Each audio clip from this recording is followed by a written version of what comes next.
नमस्कार, मैं हूं श्री नारायण तिवारी और आप देख रहे हैं नेशनल न्यूज। कोरोना के लिहाज से कोरोना के हिसाब की दो बड़ी खबरें आपके सामने पेश कर रहा हूं। एक तो खुशखबर कह लीजिए, दूसरी बुरी खबर। खुशखबर यह है कि 27 जुलाई को महाराष्ट्र में एक भी कोरोना का नया पेशेंट नहीं आया और एक भी मृत्यु महाराष्ट्र में नहीं हुई। यह खुशखबर है। महाराष्ट्र में कोरोना पूरी तरह से नियंत्रण में है, जिसे दावे के साथ कहा जा सकता है कि अब महाराष्ट्र सरकार चाहे तो राज्य को कोरोना फ्री मान के ओपन कर दे, सारा लॉकडाउन के सारे मापदंड हटा सकती है राज्य सरकार।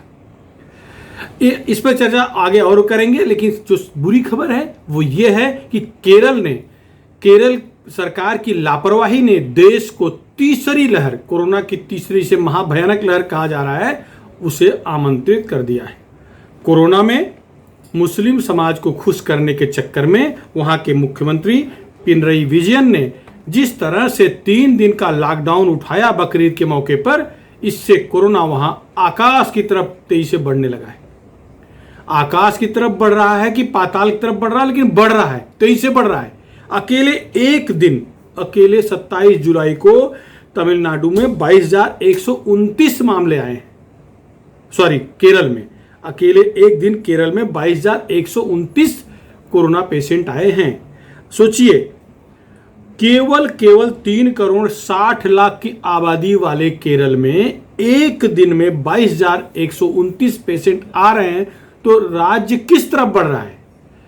वैसे तो दक्षिण के कई राज्यों में संकट आज भी है, संकट है, इसमें दो राय नहीं है, लेकिन केरल जो है बहुत ही भयावह परिस्थिति उत्पन्न कर दिया है। ऐसा लग रहा है कि केरला की सरकार ने सीधे कोरोना की तीसरी लहर को आमंत्रित कर दिया। वहां से पड़ोसी राज्यों में ऐसे होते होते पूरे देश में एक कोरोना महामारी फिर से फैल सकती है।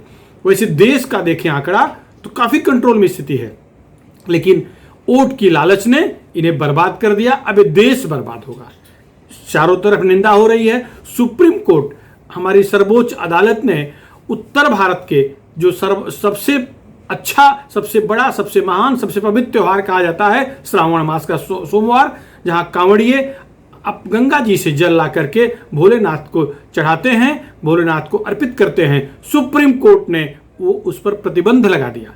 सुप्रीम कोर्ट को गंगा स्नान, गंगा में भीड़, कांवड़ियों की यात्रा, इसमें कोरोना दिखा, लेकिन आश्चर्य है सुप्रीम कोर्ट पर कमेंट करने का अधिकार नहीं है। हम तो खाली बस जस्ट उनके ज्ञान के लिए बता रहे हैं, उनके नॉलेज के लिए बता रहे हैं, उनको समक्ष प्रस्तुत कर रहे हैं कि केरला में जो 3 दिन की छूट दी गई बकरीद के मौके पर, क्या वो नहीं दिखा? दिखना चाहिए था। अदालतों का न्याय हमेशा सर्वमान्य होता है, लेकिन अदालतें न्याय कर रही, ऐसा सबको दिखना चाहिए। केरल पर भी न्याय होना चाहिए था। सर्वोच्च न्यायालय को पहल करना चाहिए, सुमोटो केस लेना चाहिए था। बहुत सारे मामलों में अदालतें सुमोटो केस लेती हैं और अपना फैसला सुनाती हैं। जिस तरह उत्तर प्रदेश, उत्तराखंड, राजस्थान, मध्य प्रदेश, हरियाणा, पंजाब के कुछ इलाकों में कांवड़ यात्रा की बहुत बड़ी परंपरा है। बिहार में भी है, बड़ी बड़ी परंपरा है। इसको श्रद्धा से लोग एक पूज्य कार्यक्रम के रूप में मानते हैं। वहां पर प्रतिबंध लगा दिया और राज्य सरकारों को, केंद्र सरकारों को डांटा फटकारा। ठीक है, मान्य है, अच्छा हुआ, उससे कोरोना वहां और नियंत्रण में आ गया। लेकिन केरल में क्या हुआ? छोटा सा राज्य 3 दिन इस महामारी को आमंत्रित कर दिया। आज देखिए वहां संकट की घड़ी एकदम ऊपर पहुंच गई है, टनटनाने लगी है घड़ी, विपदा सामने आ खड़ी हो गई है। वैसे इतने छोटे राज्य में 33 लाख बीमार हो चुके हैं। शुरू से केरल अनकंट्रोल रहा है। 16,326 मौतें हो चुकी हैं केरला में। वैसे मौत का आंकड़ा पूरे देश में महाराष्ट्र के लिए घातक रहा है। महाराष्ट्र 1/3 मौतें केवल महाराष्ट्र में हुई हैं। 12 करोड़ की आबादी वाले महाराष्ट्र में करीब 1,32,000 लोग कोरोना के गाल में चले गए हैं। 62 लाख लोग बीमार हुए हैं। दुखद खबर है, संतोषजनक खबर नहीं है, लेकिन इस समय जिस तरह से महाराष्ट्र सरकार ने कोरोना पर नियंत्रण पाया है, ये इसको लेकर प्रसन्नता व्यक्त की जा रही है। प्रसन्नता व्यक्त की जानी चाहिए। अब राज्य सरकार को चाहिए कि वह सारे प्रतिबंध हटा ले, मिनिमम प्रतिबंध रखे, भीड़ पर नियंत्रण, कोरोना गाइडलाइंस का अनुपालन कराते हुए अब लॉकडाउन खोल देना चाहिए। वैसे इस पर मजाक चल रहा है कि लॉकडाउन सरकार को बचाने के लिए लॉकडाउन किया जा रहा है। लॉकडाउन रहते कोई आंदोलन नहीं कर सकता। राज्य सरकार के सामने बहुत सारे संकट हैं। सबसे बड़ा संकट तो आंदोलन, 3 आंदोलन खड़े हैं। मराठा का आंदोलन, आरक्षण का आंदोलन है, ओबीसी आरक्षण आंदोलन है, SC ST आरक्षण का आंदोलन है। ये तीनों आंदोलन खड़े हैं, मुंह खड़े हैं। तो कभी भी अगर कोरोना गाइडलाइन के तहत अगर जैसे ही ये प्रतिबंध हटा, ये आंदोलन शुरू हो जाएंगे। न्यायालयों में लड़ाई चल रही है, लेकिन जनता के मन में आक्रोश है। तो मजाक ये किया जा रहा है कि जब तक प्रतिबंध है, लॉकडाउन है, सरकार निश्चिंत है। लेकिन वैसे एक बात यह है कि विपक्ष को कोई इंटरेस्ट भी नहीं है। जिस तरह से सरकार की तिजोरी खाली है, कोरोना मुंह खड़ा है, जनता में त्राहिमाम मचा हुआ है, आपदा आ रही है, भूस्खलन हो रहा है, लोग मर रहे हैं। विपक्ष अर्थात भाजपा सरकार गिराने के पक्ष में नहीं है। केंद्रीय नेतृत्व भी कह चुका है, राज्य का नेतृत्व भी कह चुका है, सरकार जब भी गिरेगी अपने अपने अंतर्कलहों से, अंतर्विरोधों से गिरेगी। एक बात, लेकिन आज जो 27 जुलाई खबर है वो बड़ी सुखद है। एक भी कोरोना का नया केस न आना, एक भी मृत्यु न होना, ये बहुत ही सुखद खबर है। सरकार को विचार करना चाहिए। वैसे महाराष्ट्र के लिहाज से देखें तो महाराष्ट्र में मुंबई 3168 एक्टिव केस है आज की तारीख में, ठाणे में 426, पुणे में 716, नागपुर में 107, पालघर में 114, नासिक में 88, औरंगाबाद में 58। इसके अलावा जितने भी जिले हैं वो और नीचे हैं, 50 से कम आंकड़े हैं। मतलब स्थिति पूरी तरह से नियंत्रण में है। आज लॉकडाउन की आवश्यकता महाराष्ट्र में नहीं है। वैसे देश में स्थिति कंट्रोल में है। दक्षिण के राज्य खाली कर्नाटक, तमिलनाडु, आंध्र प्रदेश, केरल और महाराष्ट्र की बात, आज की बात छोड़ दें तो ये सब राज्य घातक स्थिति में बताए जा रहे थे। जो कोरोना की रिपोर्ट आई है, रिपोर्ट आ रही, उसके मुताबिक ये जो 5 राज्य हैं, यहाँ पर चिंताजनक बात अभी भी बनी हुई है, चिंताजनक मुद्दा अभी भी है। क्योंकि कर्नाटक में करीब 29 लाख पेशेंट हो चुके थे, उनकी वहाँ 36,437 मृत्यु हुई है। तमिलनाडु में 25 लाख पेशेंट थे, 34,000 के आसपास लोग मरे हैं। आंध्र प्रदेश में 20 लाख की आबादी, 13,292 लोग मरे हैं। और महाराष्ट्र तो बड़ा भयानक रहा है, 1,32,000 लोग मृत्यु के मुंह में जा चुके हैं कोरोना से। तो लेकिन अभी स्थिति बहुत बेहतर है। महाराष्ट्र की मौजूदा सरकार का यह काम सराहनीय है। और निश्चित रूप से केरल दक्षिण का राज्य है, केरल में जो आपदा नजदीक आ गई है उसका प्रभाव महाराष्ट्र पे न पड़े, उसका प्रभाव देश के अन्य राज्यों पर न पड़े, इसके लिए केंद्र सरकार को, इसके लिए सारी राज्य सरकारों को कठोर हो जाना पड़ेगा। वहां से आवागमन रोक देना पड़ेगा, वरना यह महामारी पूरे देश में फिर से तीसरी लहर के रूप में फैल जाएगी। जो भी निर्णय लेना हो राज्य सरकारों को ले, लेकिन केरल से आया हो, केरल का आवागमन रोक देना चाहिए।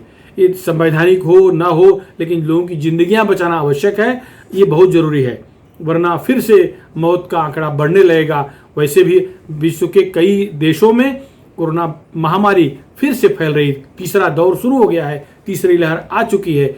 इसका एकमात्र जो विकल्प है, इसका जो एकमात्र इलाज है वो टीका है। टीकाकरण चालू है, भारत में भी बड़े पैमाने पर टीकाकरण हो रहा है। आज की तारीख में फर्स्ट डोज जो है महाराष्ट्र में आज की तारीख में 3,16,66,998 लोग महाराष्ट्र में टीका ले चुके हैं। 12 करोड़ में करीब 3.5 करोड़ का टीका हो जाना एक अच्छी खबर है। दूसरा डोज माने दोनों डोज मिलाकर 1 करोड़ दोनों डोज ले लिए हैं, तो ये एक सुखद खबर है महाराष्ट्र के हिसाब से देखें तो। वैसे देश में 44 करोड़ से अधिक टीकाकरण हो चुका है। जैसे ही ये आधी आबादी के बराबर टीकाकरण हो जाएगा, सुखद पहलू सामने आ जाएगा। लोग ये कह सकते हैं कि हम कोरोना से काफ़ी हद तक निपट लिए हैं, कोरोना से लड़के उससे विजय हासिल करने करीब पहुंच चुके हैं, तब ऐसा दावा किया जा सकता है। अभी कम से कम 20-22 करोड़ लोगों को टीका फटाफट लगे, यह आवश्यक है। वैसे तो 100% टीका लगना जरूरी है, तभी हम पूर्ण सुरक्षित होंगे। लेकिन 100% नहीं भी लगा, अगर आधे से अधिक आबादी वैक्सीन पा जाती है, वैक्सीनेट हो जाती है, तो कोरोना पर काफ़ी कुछ अंकुश लगाया जा सकता है। 60 लाख रोज वैक्सीनेशन का टारगेट है और लगभग चल रहा है, कभी 45 लाख, कभी 50 लाख, कभी 55 लाख, लेकिन वैक्सीनेशन का कार्यक्रम ड्राइव तेज चल रहा है। प्रधानमंत्री नरेंद्र मोदी खुद इस ड्राइव को व्यक्तिगत तौर पर नज़र बनाए हुए हैं, रोज खुद मॉनिटर करते हैं। लेकिन केरला जैसे कुछ ऐसे राज्य हैं जो विपक्ष के नेता राहुल गांधी का संसदीय क्षेत्र वायनाड, मुस्लिम बहुल इलाका वायनाड है, वहाँ के लोग नियम कानून नहीं मानते। मुस्लिम बहुल केरल राज्य हो चुका है, वहाँ संविधान वगैरह सब अलग ढंग का है, उनका अपना संविधान होता है, वो न दवा मानते हैं, न गाइडलाइन मानते हैं, न कोरोना मानते हैं। तो इसलिए वो राज्य संकट में आ गया है कोरोना के चलते, और वहाँ के मुख्यमंत्री को वोट बैंक को नाराज नहीं करना है, इसलिए राज्य मरे, जनता मरे या जिए, उन्हें कुछ नहीं, उन्हें बस खुश करना है, वही कर रहे हैं। आज स्थिति हो गई है कि 22-23 हज़ार लोग एक एक दिन बीमार पड़ रहे हैं। कल वहाँ स्थिति ऐसी हो सकती है कि आधा केरल बीमार हो जाए, इसलिए केंद्र सरकार को उस पर तत्काल कदम उठाते हुए कठोर कार्रवाई करने की आवश्यकता है। केवल केरल के बल पे छोड़ देंगे तो नहीं चलेगा, वो तो तुष्टीकरण के चक्कर में रहेंगे, लेकिन पड़ोसी राज्य से पूरा देश प्रभावित हो जाएगा। ये वैश्विक महामारी है, किसी राज्य की नहीं है। पूरे देश के लिए सुखद खबर है, पूरे देश के लिए सुखद है कि और राज्य नियंत्रण में, और राज्य की स्थिति नियंत्रण में है। वैसे इस महामारी ने 4,22,000 लोगों को छीन लिया है, इतने लोग मरे हैं 4,22,000। ये बहुत बड़ा आंकड़ा है। यह महामारी थी, भगवान का शुक्र कहा जाए कि जल्दी नियंत्रित हो गई।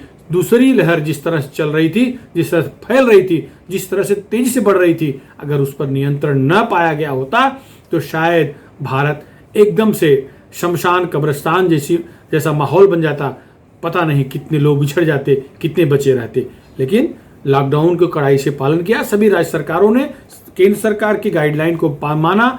जिन राज्य सरकारों ने कठोरता से पालन किया, उन राज्यों की जनता सुखी है, नियंत्रित है, डेथ रेट कम है। लेकिन जो नहीं माने, जो एक विशिष्ट वर्ग को खुश करने के चक्कर पड़ गए, वहाँ स्थिति भयावह है। आज हालत यह है कि दक्षिण के 4-5 राज्य संकट के बॉर्डर पर खड़े हैं। केरल तो एकदम से बॉर्डर पर आ गया है। अगर स्थिति ऐसी रही तो कंट्रोल करना मुश्किल होगा, जबरदस्ती टीका लगवाना पड़ेगा। वहाँ के लोग टीकाकरण से भागते हैं, टीका को नपुंसक बनाने वाला टीका मानते हैं। दुर्भाग्य देखिए, पूरा विश्व टीका लगवा रहा है, कहीं कोई नपुंसक नहीं हो रहा है। लेकिन केरल का एक वर्ग विशेष है, एक संप्रदाय विशेष है, जहाँ ये अफवाह फैला दिया गया है कि टीका लगवाने से नपुंसकता आ जाएगी, 10-20 बच्चे 50 बच्चे नहीं पैदा कर सकेंगे। वो टीका ले ही नहीं रहे हैं, और जिसका परिणाम यह है कि बड़े पैमाने पर कोरोना फैल रहा है। देश का, विश्व का कल्याण इसी में है कि जन जन तक टीका पहुंचे। खुशखबरी यह है कि बच्चों को लगने वाला टीका तैयार हो चुका है, उसका ह्यूमन ट्रायल हो रहा है। अनुमान है कि अगस्त के अंतिम सप्ताह से उसका उपयोग, इमरजेंसी प्रयोग शुरू हो जाएगा। जब वो टीका बच्चों का भी लगना शुरू हो जाएगा तो उम्मीद और बढ़ेगी, कोरोना पर नियंत्रण मिल सकेगा। और अभी भी उम्मीद है कि जिस तरह से ट्रायल बेस पर लगे टीके सफल हैं, बच्चों में इम्यूनिटी तैयार हुई है, अगर यही रहा तो निश्चित है भारत सुरक्षित हो जाएगा। लेकिन केरल जैसे तुष्टीकरण करने वाली राज्य सरकारों को बर्खास्त कर देना चाहिए, वहाँ राष्ट्रपति शासन लगा देना चाहिए। जब तक कि कोरोना पर 100% नियंत्रण न हो जाए, केरल सरकार को तत्काल बर्खास्त कर देना चाहिए। कोई दया माया की आवश्यकता नहीं है, तुष्टीकरण से महामारी पर नियंत्रण नहीं पाया जा सकता। फिलहाल इस मुद्दे पर इतना ही, और जैसे ही अधिक अपडेट हमें मिलेगा आप तक जरूर बताएंगे। आपको हमारा ये वीडियो कैसा लगा हमें जरूर चैनल के कमेंट बॉक्स में लिख करके सूचित करें। हमारे चैनल को सब्सक्राइब जरूर कर लें, अगर अब तक न किए हों तो सब्सक्राइब कर लें, लाल रंग से लिखे गए सब्सक्राइब बटन को दबा करके, और बेल आइकन को दबाएं जिससे कि आपको नोटिफिकेशन मिलता रहे। फिलहाल नमस्कार।